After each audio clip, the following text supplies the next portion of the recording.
Welcome to When Spreadsheets Hit the Fan, a Birdview podcast. This is a show for leaders in fast-growing professional service organizations looking for the latest conversations around service delivery best practices. Let's get into the show. Hello, and welcome to When Spreadsheets Hit the Fan. I'm your host, John Litterick. In today's episode, I talked to Kathy Carrillo. Kathy has been in the architecture, engineering, construction industry for over 17 years with roles focused on project management for the last 13 plus years. Her key areas of focus in project management are on corporate and strategic initiatives. She's worked with various stakeholders from the human resources department, the marketing department, finance, IT, data, platforms, you name it.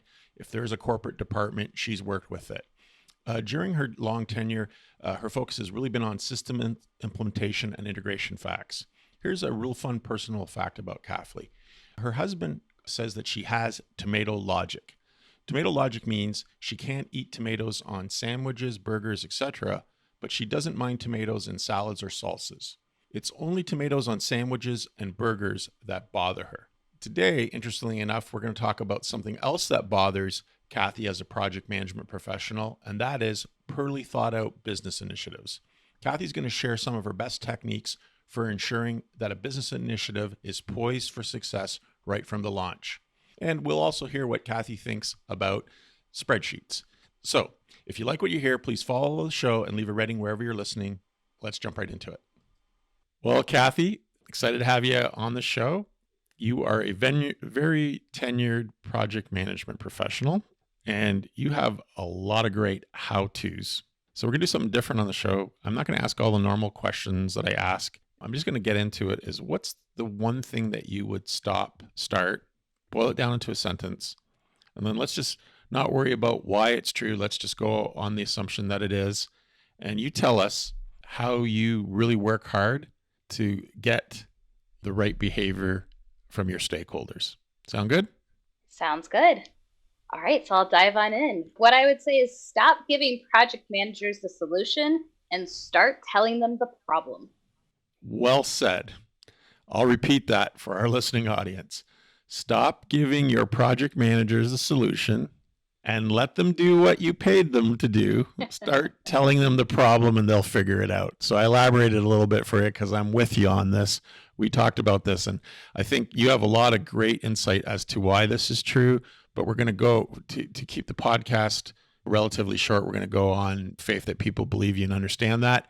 And we want to hear how you manage stakeholders so that they don't tell you the solution to their problem. They just tell you the problem and let you do what you need to do as a certified project manager. All right. So the floor is yours, so to speak.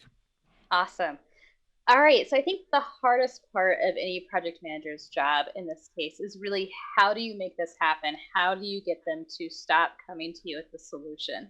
And honestly, I like to take a step back and not overcomplicate this. It's really not something that needs to be overcomplicated. It's pretty simple and basic. And so when someone comes to me with a request, and I mean early on in that effort, before it's even an approved project, is I like to take a step back and chat with them and try to understand the following: who, what, when, where, why, and how. And I'll explain these things a bit more as we go through, but I'm going to go a bit out of order if that's okay with you. It's absolutely. All right, so we'll start with the what. The biggest thing here, and honestly, to me, this is like the big money ticket, the big kahuna, the golden ticket, whatever you want to call it, is what are we trying to solve for? And the big thing I really talk to the requester about is, don't worry about pitching me the solution or what tool we should use. Give me what the problem is, because if I don't understand what the problem is, we may not find the right solution. And so we really do need to take that step back to look at the problem so we can guide ourselves to the right solution. Absolutely. Yeah. There's lots of different ways to solve a problem, right? And spot on. Absolutely. I mean, I've had numerous times, I don't even want to go down this rabbit hole, I won't take us there, but the amount of times somebody's given me something, I just ran with it, and then it's like, oh, wait a second, that's actually not what your problem was. The problem was something completely different. So the other big thing that's really important in the what, though, is identifying the value proposition. I'll actually dig into this a bit more in a couple of items down. Also, what's really important to identify is what KPIs are impacted, or key metrics if your company doesn't refer to them as KPIs. And really identifying, okay, if there is an existing KPI, what is it in its current state and what are you trying to get to? Or if there isn't a KPI, figuring out what a good KPI could be. Now, I will be fair, not all projects may have a really easy to identify KPI. For example, you may be talking about taking a manual process and putting it into a system that would automate. And unless your company does really specific and detailed timesheets to where you can identify how much time is saved by that, you may not really be able to truly capture and measure that in a KPI. So you may have instances where you can't have a super strong KPI. But all I can suggest is try to have a KPI that you can measure so you can show that in. And lastly, in the what are the possible approaches? And when I'm talking about this, I mean, when you go live with something, can you do it for the entire company? Is it that big bang approach where you have to go across the board for everybody? Or depending on how your company is set up, if you're broken out by offices or regions, if you're broken out by departments or service type or other things along those lines, can you break it down into more easy to approach chunks and maybe only launch this with a specific office or a couple of offices before doing everyone else? So kind of identifying what approach could you take in going live with a change. So moving on into the who's impacted? I think sometimes we talk about RACI charts, the responsible, accountable, consulted, informed charts that we do in project management. You could do that here, but honestly, I usually don't even go there just yet. We may not have enough information to know exactly what our solution is to really do that yet. But this kind of preps you for that. Identifying who's impacted, what office, region, department, so on and so forth they may be in. But then also identifying how they are impacted and maybe the various roles. So you may have your CEO may be impacted, or someone in the C-suite might be impacted, or maybe it's more on your project managers that are external and client facing. Maybe it's a big change for them. Identifying what those roles are, though, how they're impacted by identifying current state and proposed future state with this new effort, and any possible problems that may come in there, such as it's a shift in how much time they'll spend doing something, or there may be a lot of time up front because of the change management aspect or the training aspect. They may lose time at the front end, but they may gain time later on. Maybe the value proposition is not strong enough. Identifying problems that you may have with these different groups is really important. And also, what is that value proposition? And having a strong value proposition for those groups. Yeah. And that's interesting that you hold off on the RACI chart for a little bit. That's wise, I think, because then there's a lot of work goes into a RACI chart. And I think, I'm going to call it RACI Light is what you do, which is good. Okay. I like that. Resonated with me. Yeah. And again, it's not to say that we get rid of the RACI chart, but it's absolutely something that comes in later on once we know what we're doing. So the other key things from the who perspective that are really important are identifying your key partners.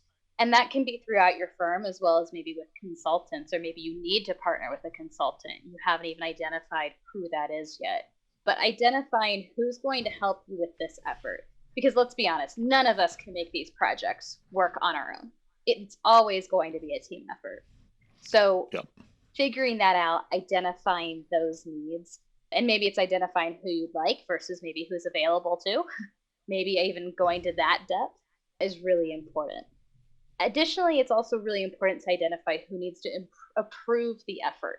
And that may really depend on who's making the request. Obviously, if your CEO is coming to you and saying, we need to do XYZ, you've got the approval. But if it's not your CEO, who needs to approve the effort? What steps are there?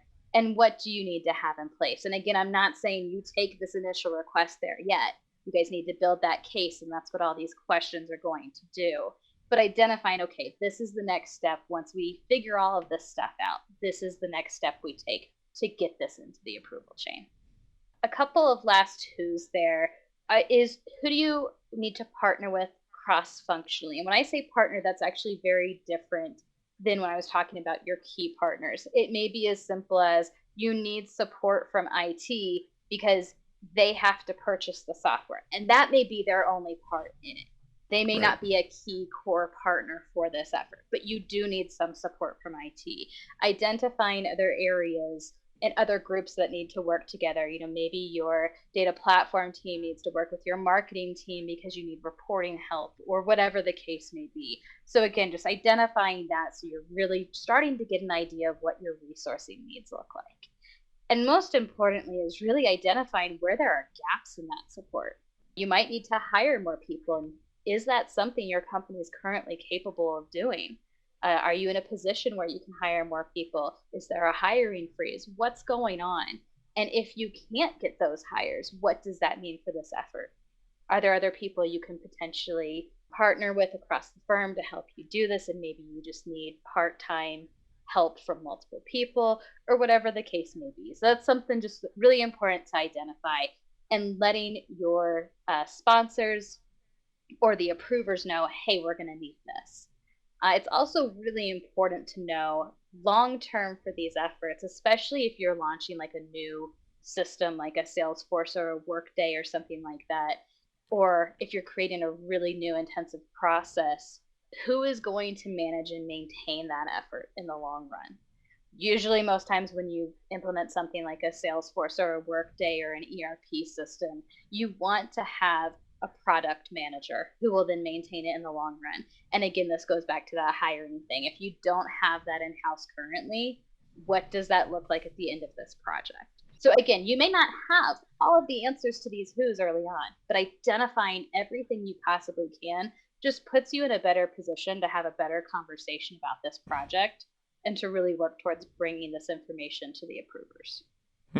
It's it's so simple when you say it, but but it's not, in the heat of battle, you don't do it, right? So that's good. It's good. I think our people who are receiving requests should be thinking to themselves, am I following this? Am I doing some version of this? And people that are giving the requests, help out the person that's trying to help you, break it down for them, think it through.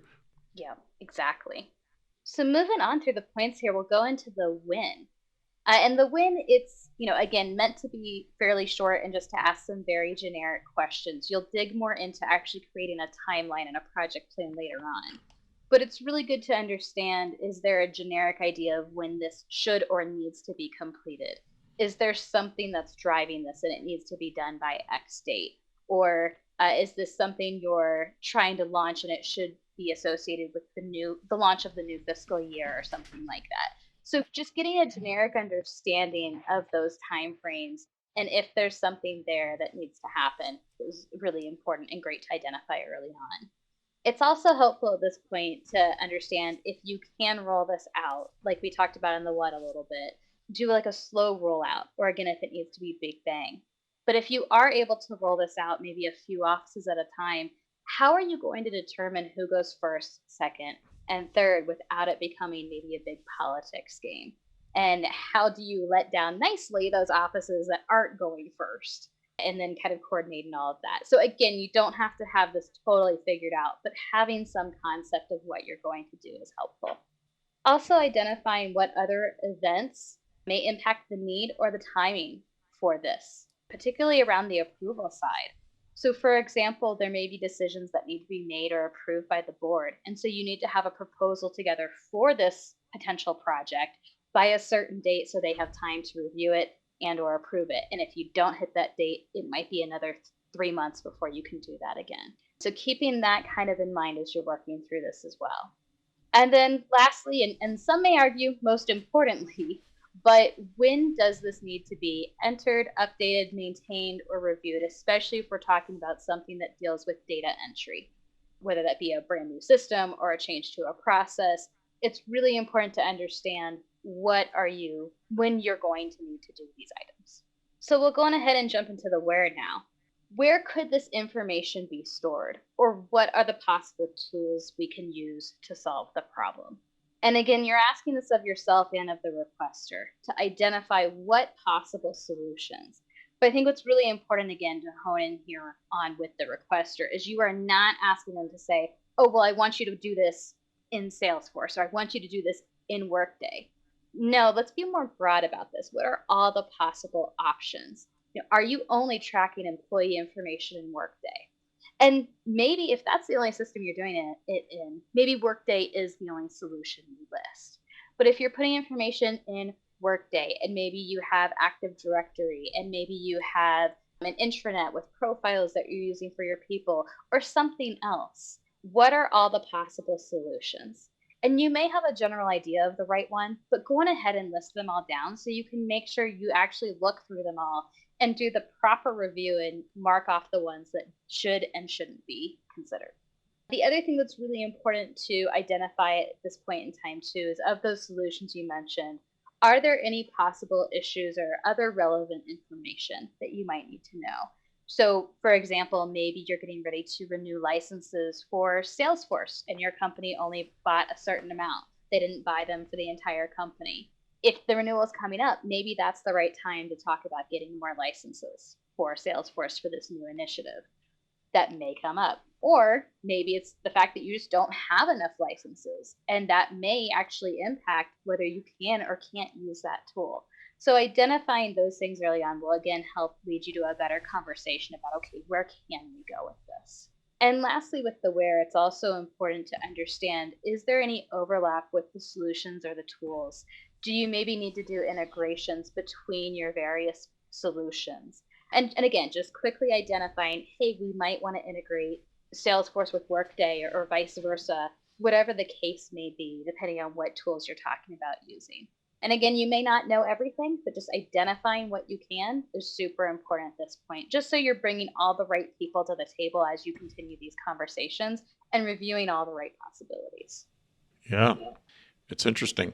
It's an interesting angle about when you have the solution, the technology that you might need to support it, the timing on it, with, like you gave the example, the renewal for Salesforce.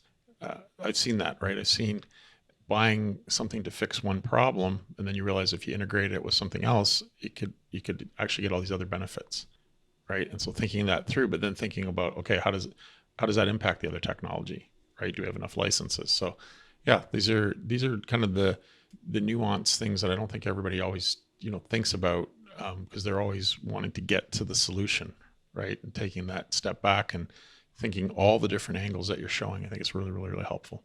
Yeah, well, I mean, honestly, it's not a bad thing. I mean, we've all been there where a situation comes up, somebody comes to you with a problem, and you just want to get them a solution because, especially project managers, we are by nature problem solvers. But taking the step back can be really important to set you up for success. So continuing on into the why should anyone care about this effort? And it's funny because whenever I say this to project managers I mentor, they always laugh and they're like, wow, that's really blunt and kind of mean. And I don't mean it that way.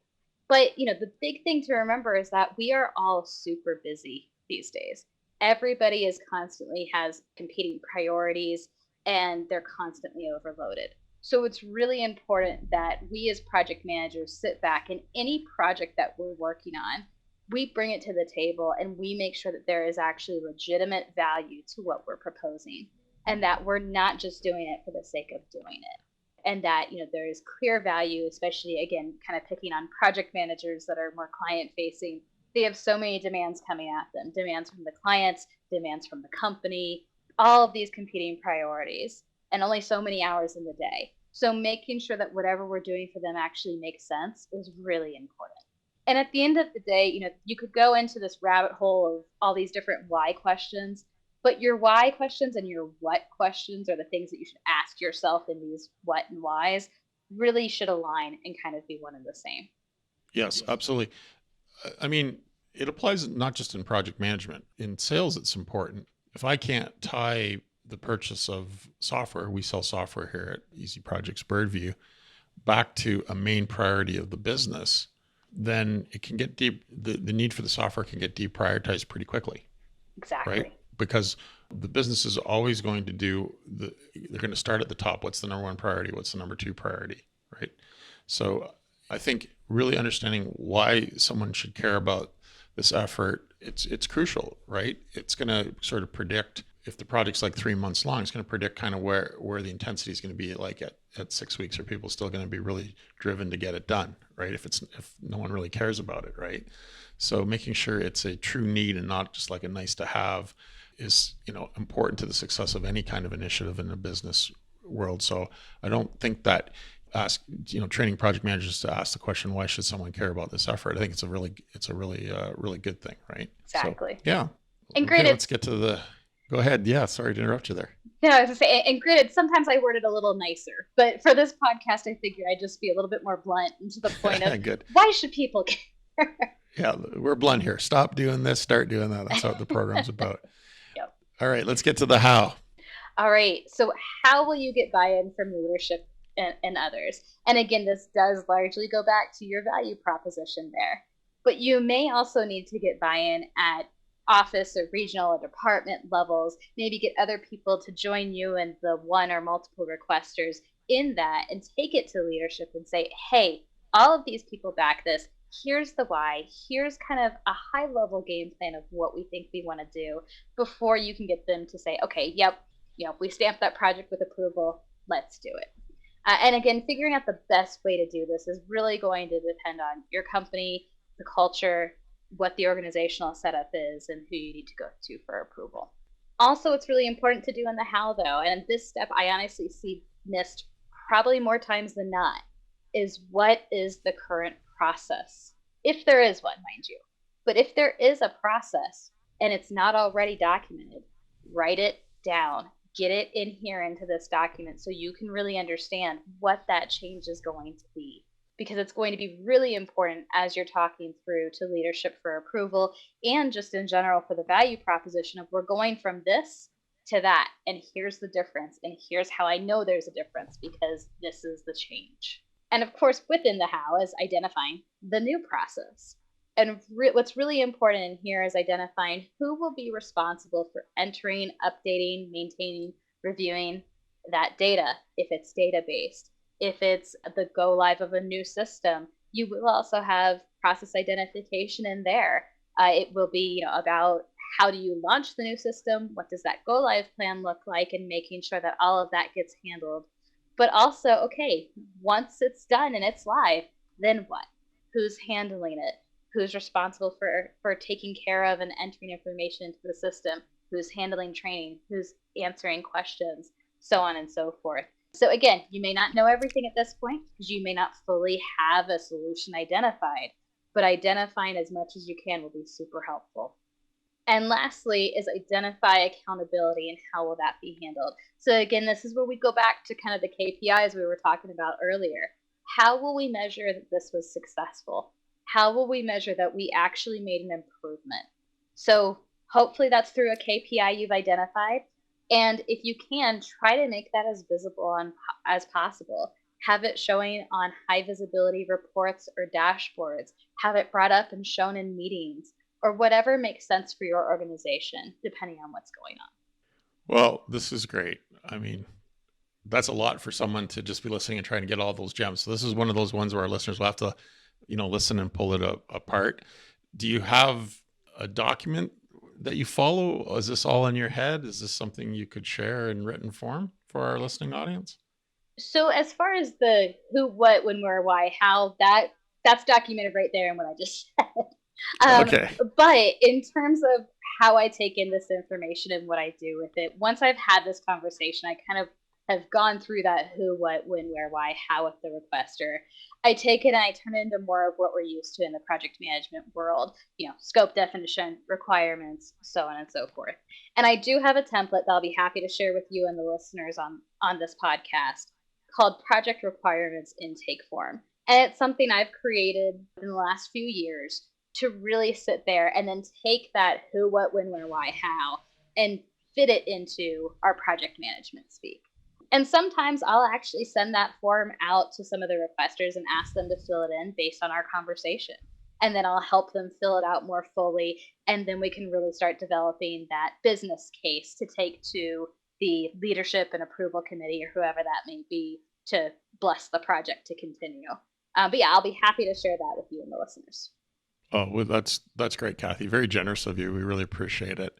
Yeah, this was good. A little different than we do in the podcast. We talked more steps, more how to, but I thought it was important, right? Because I once read that 35% of all project failures can be traced back to how the requirements were gathered, right? Yep. And most of that can be traced back to it wasn't a properly defined problem, right? People went right to solutions. So I think this is timeless information. You have some really great insights on things to do. I'm sure a lot of our listeners are doing a lot of it already, but they probably heard some cool gems and insights that they can add to their their process. And I know I should eat healthy, but I don't always. So hearing a message about why it's important to eat healthy and how to go about it, it's a good thing to have every week, right? So I think everybody does know that you shouldn't have the solution in mind. You should go with the problem and really think it through. But we get busy, we have the tyranny of the urgent, and we don't do it. So this is also a good one of those good reminders, right? Eat your vegetables, right? How to respect your project manager and use your project manager the way that the office is intended, right? It's intended to be a way to organize the chaos in an organization, right? Everybody not doing everything, but everybody rowing in the same way. So, great message. I love it. Would love to have you back as a guest. But of course, now I got to ask you, what's your favorite, spreadsheet story, good or bad? Oh, geez. There's a lot of them, but probably reporting in spreadsheets. So when people will take a data dump from whatever system they're using and then create great pivot tables and whatnot to review the data. That's great for that moment in time. But the problem is that spreadsheet starts getting emailed around. Other people get it 2-3 weeks, maybe months later. And they're, oh, wait a second, this data's wrong. This isn't up to date. Well, of course it's not, because you downloaded it 2-3 months ago. And so then It just creates this tailspin or a bit of a rabbit hole. Wait a second, the data's not right. Why isn't the data right? Our system's wrong. And I was like, no, stop the presses. Everything's fine. This data is just old. So I guess that would be on the bad end of the spreadsheet side. But I'm sure that's something that a lot of us who have dealt with data or data-driven efforts can really identify with. Oh, I think so. I know I've been around Excel spreadsheets for 25 years, and I would say that is a pet peeve of mine as well. As a salesperson, I see data sheets all the time on number of activities, number of sales in the ops funnel, same kind of concern. So yeah, I think that's one that will resonate with everybody. So yeah, thanks for being a guest, and we'll have you back. Appreciate it. Thank you so much for having me, John. I appreciate it.